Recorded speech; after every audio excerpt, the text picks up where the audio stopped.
घटना आहे आकाशची. आकाश शांताराम बोराडेची. 23 वर्षाचा आकाश, मूळचा धाराशिवचा, सध्या कोल्हापुरामध्ये MBA करत होता. एका गरीब पण कष्टाळू शेतकरी कुटुंबातून आलेला.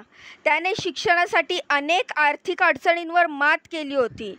लहानपणी वडिलांनी दिलेल्या शिकवणीतून त्याला 2च गोष्टीचं महत्त्व शिकण्यात आलं होतं, इज्जत आणि मेहनत. आणि ह्या दोनही गोष्टी त्याने आयुष्यभर पाळल्या. पण कुठेतरी या संस्कारांनीच त्याला आयुष्य स्वतःच्या दुःखाला गिळून टाकण्याची सवय लावली. शांताराम बोराडे म्हणजेच आकाशचे वडील धाराशिवच्या एका छोट्याशा गावात शेती करत होते. घरात आई, 2 बहिणी आणि आकाश. सगळ्यांच्या आशा त्याच्यावर. त्याच्या आईनं अनेकदा अंगावर पदर ओढून रडत रात्र काढल्या होत्या, कारण मुलगा शिकून मोठा होईल ही एकच आशा होती. आकाशनीही त्या आशेला कधी तडा जाऊ दिला नाही. MBA करणं हे त्याचं स्वप्न नव्हतं, पण घरासाठी त्याने ते स्वीकारलं. त्याने नुकतीच परीक्षा दिली होती आणि सर्वात महत्त्वाचं, त्याला नोकरीची संधीसुद्धा मिळाली होती. हे ऐकल्यावर त्याच्या आईच्या डोळ्यात पाणी आलं होतं. पण कुणालाही काय माहीत होतं की हे आनंदाचे अश्रू हे दुःखाचे शेवटचे थेंब ठरणार होते. कोल्हापुरामध्ये आकाशची ओळख झाली एका अध्यायाशी, पोलिसांनी, ज्याचं नाव अजूनही उघड केलेलं नाही आहे. सुरुवातीला ही मैत्री सहज वाटली. अभ्यासात मदत, रात्रीच्या टपरीवर चहा, कटिंगवर चर्चा, परीक्षा संपल्यावर हसण्या खेळण्याच्या गप्पा. पण काही महिन्याच्या या मैत्रीच्या नावाखाली एक विषारी जाळं विणलं जात होतं आकाशच्या भोवती. त्या मित्राकडून आकाशला मानसिक आणि शारीरिक छळ सहन करावा लागला. अगदी घरातल्या भिंतीपर्यंत हे रडणं पोहोचू शकत नव्हतं. मित्र चिडवायचे, सतत अपमान करायचे, त्याच्या यशाबद्दल तिरस्कार करायचे, कधी त्याच्यावर हात उगारायचे. तू कोण आहेस रे?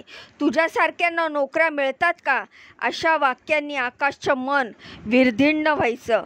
शेवटच्या काही आठवड्यामध्ये आकाश फारच गप्प झाला होता.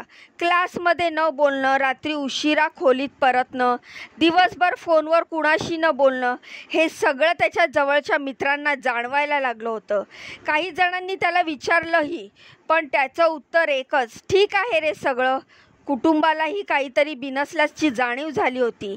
आईने त्याला फोनवर सांगितलं होतं तर आई आता बरं वाटत नाही आहे, पण ती धास्तावली. तिला विचारलं झालं, कोणी काही बोललं का? त्यावर तो म्हणाला, तो सांगतो पुढच्या वेळी. आता अभ्यास आहे, पण पुढचा काही वेळ आलाच नाही.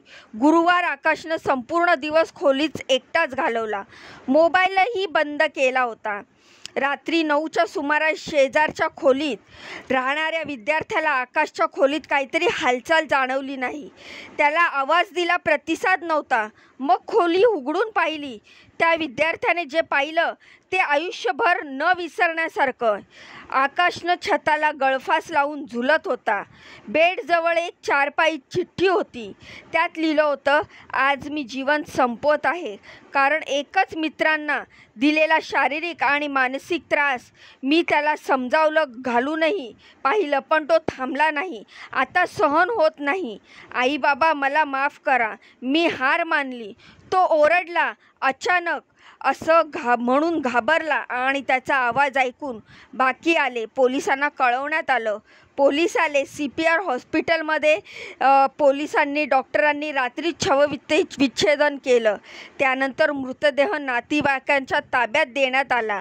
रातोरात आकाशचा मृतदेह धाराशिवकडे नेण्यात आला.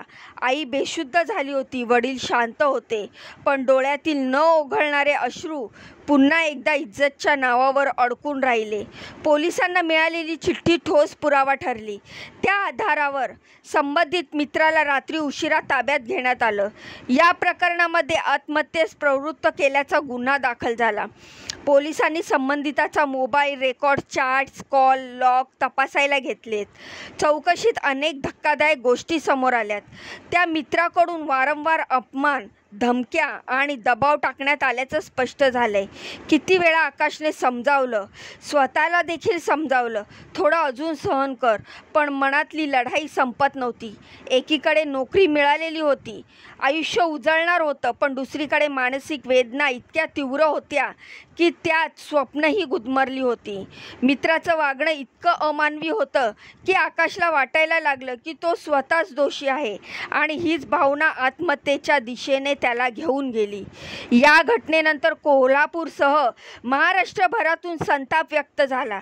एक हुशार, नम्र, शांत मुलगा फक्त मानसिक छळामुळे कायमचा गेला.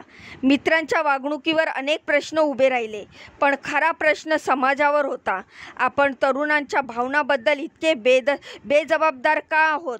आज आकाश नाही, पण त्याच्या चिठ्ठीतून एक सुस्पष्ट हाक आहे. मित्र जर शत्रूसारखे वागतो तर तो मित्र नाही. आणि जर तुमचं मन ओरडत असेल तर कृपया शांत राहू नका. कोणाला तरी सांगा, पण गप्प राहू नका. या घटनेतून आपण काय शिकावं? तर मित्रांच्या नावाखाली होणारा मानसिक व शारीरिक छळ हा फार गंभीर प्रकार असतो. तो अनेकदा बाहेरून दिसत नाही, पण आतून व्यक्तीला पूर्णपणे पोखरत जातो. मैत्री म्हणजे विश्वास, त्रास नाही. मानसिक त्रास म्हणजे दुःख आणि त्याकडे दुर्लक्ष केल्यास गंभीर परिणाम होतात. कुठलीही अडचण एकट्याने झेलू नका. बोलणं, शेअर, मदत करणं हे नक्की करा. कमजोरी नाही, तर हीच खरी ताकद आहे. आपला मुलगा, भाऊ, मित्र शांत आहे म्हणजे सगळं ठीक आहे असं नाही आहे. सतत संवाद ठेवा. एकटं वाटल्यास मदत घ्या. गप्प राहू नका, कारण एक फोन, एक संवाद, एक जीव वाचवू शकतो. ही घटना ऐकून याविषयी आपल्याला काय वाटतं मला कमेंटच्या माध्यमातून नक्की सांगा. जाण्याआधी व्हिडिओला लाईक करा, चॅनलला सबस्क्राईब करा. तुमच्या प्रतिक्रिया द्यायला विसरू नका. तर भेटूया पुढच्या व्हिडिओमध्ये अशीच महत्त्वपूर्ण आणि दमदार अपडेट घेऊन. तोपर्यंत स्वतःची काळजी घ्या. बाय आणि नमस्कार.